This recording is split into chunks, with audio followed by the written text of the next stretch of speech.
दोस्तों, आज की कहानी है यह क्या राजीव, तुम अभी तक कंप्यूटर में ही उलझे हुए हो।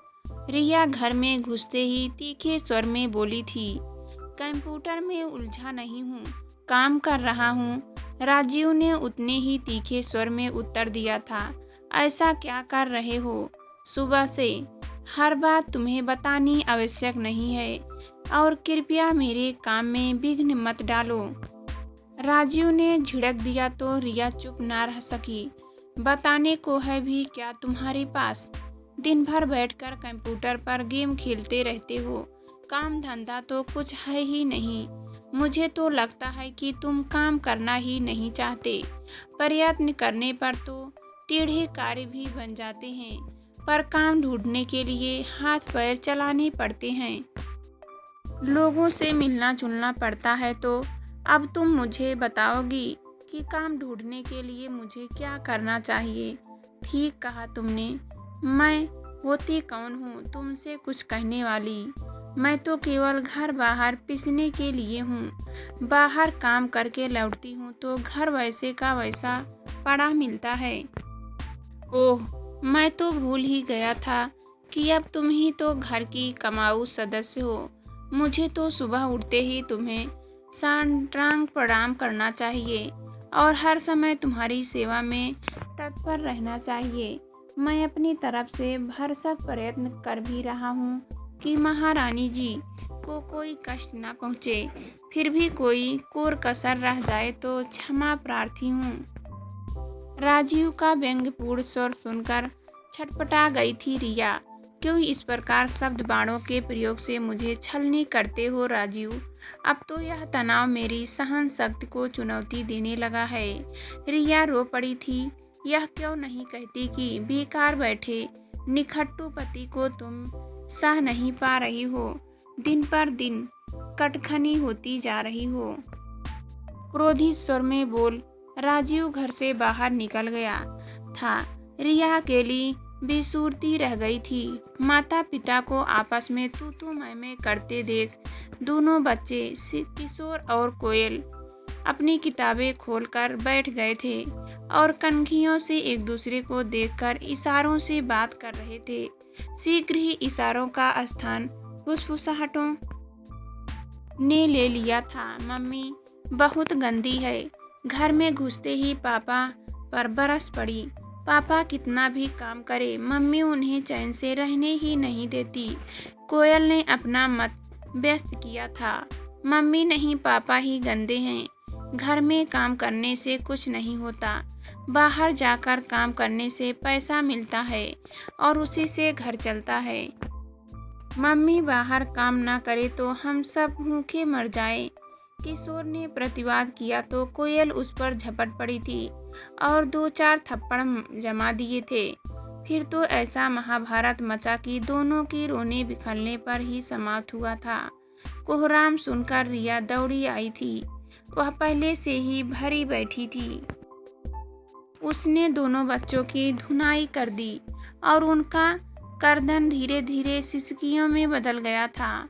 रिया बच्चों को मारपीट कर देर तक शून्य में ताकती रही थी, जबकि चारों ओर फैला अस्त व्यस्त सा उसका घर उसे मुंह चिढ़ा रहा था।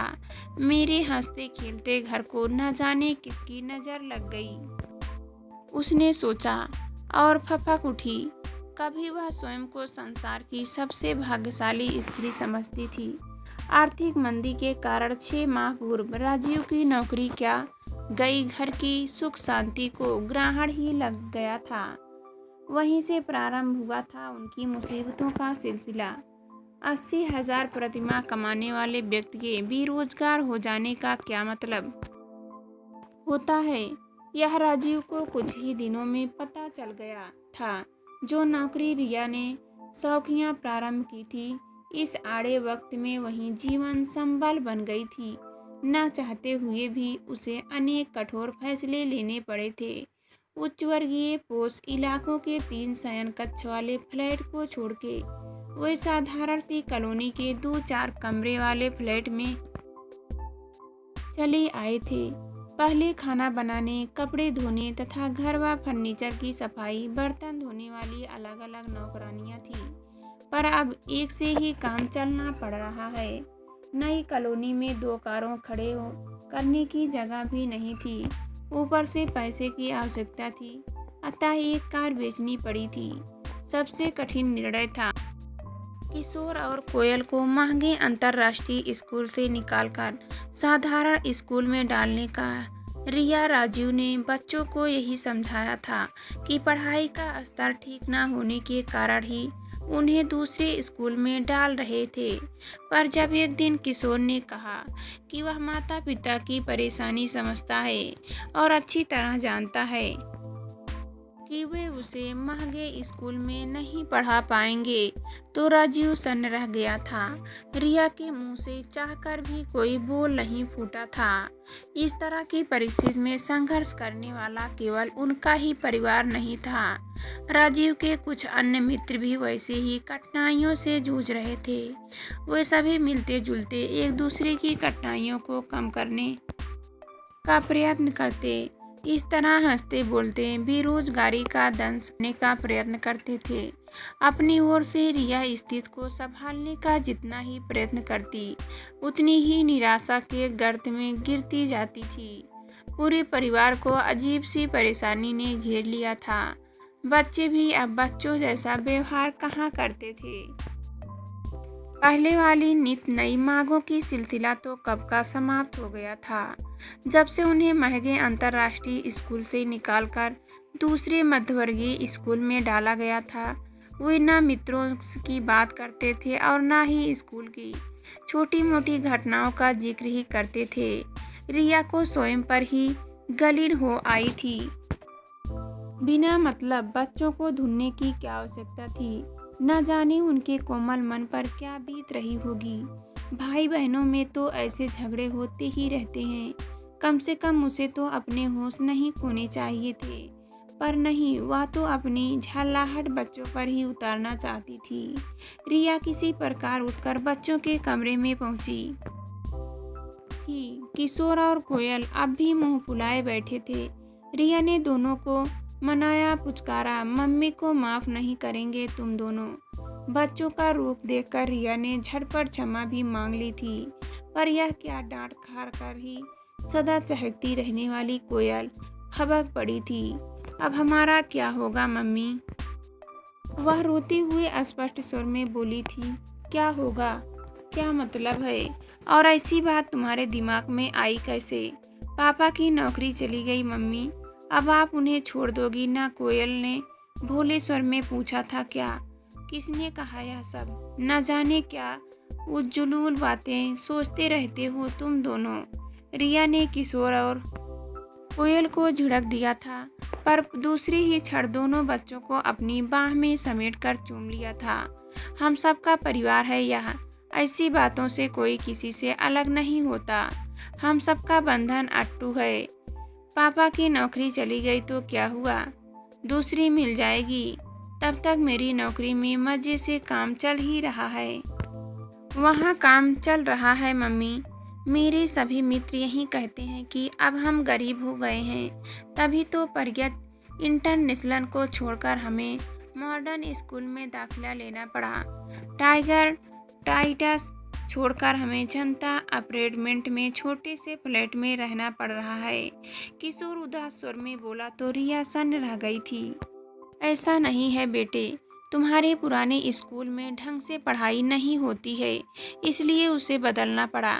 रिया ने समझाना चाहा था, पर अपने स्वर में उसे स्वयं ही विश्वास नहीं हो रहा था। बच्चे छोटे अवश्य हैं, पर उन्हें बातों में उलझना बच्चों का खेल नहीं था। कुछ ही देर में बच्चे अपना गृह कार्य समाप्त कर काफी कर सो गए थे, पर रिया राजीव की प्रतीक्षा में बैठे हुए उगने लगी थी। रात के 11 बज गए तो उसने मोबाइल उठाकर राजीव के संपर्क करने का प्रयत्न किया था। घर से रूठ कर गए थे तो मनाना तो पड़ेगा ही, पर नंबर मिलाते ही खाने की मेज पर रखा राजीव का फोन बजने लगा था, तो महाशय फोन यही छोड़ गए थे। इतना गैर जिम्मेदार तो राजीव कभी नहीं थे। क्या बेरोजगारी मनुष्य के व्यक्तित्व को इस तरह बदल देती है? कब तक आंखें पसारे बैठी रहे वह राजीव के लिए?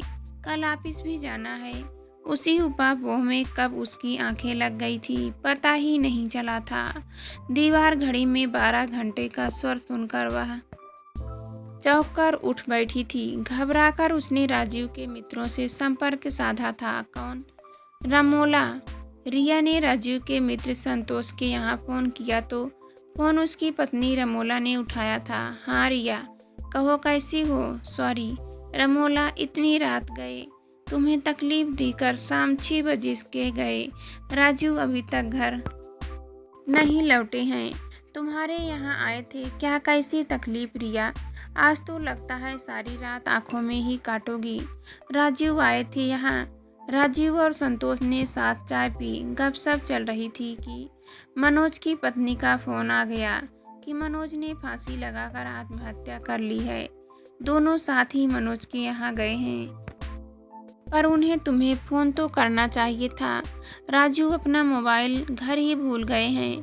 पर मनोज जैसा व्यक्ति ऐसा कदम भी उठा सकता है कि मैं तो सोच में नहीं सकती थी। हुआ क्या था पता नहीं। संतोष का फ़ोन आया था कि मनोज और उसकी पत्नी की में सब्जी लाने को लेकर तीखी झड़प हुई थी।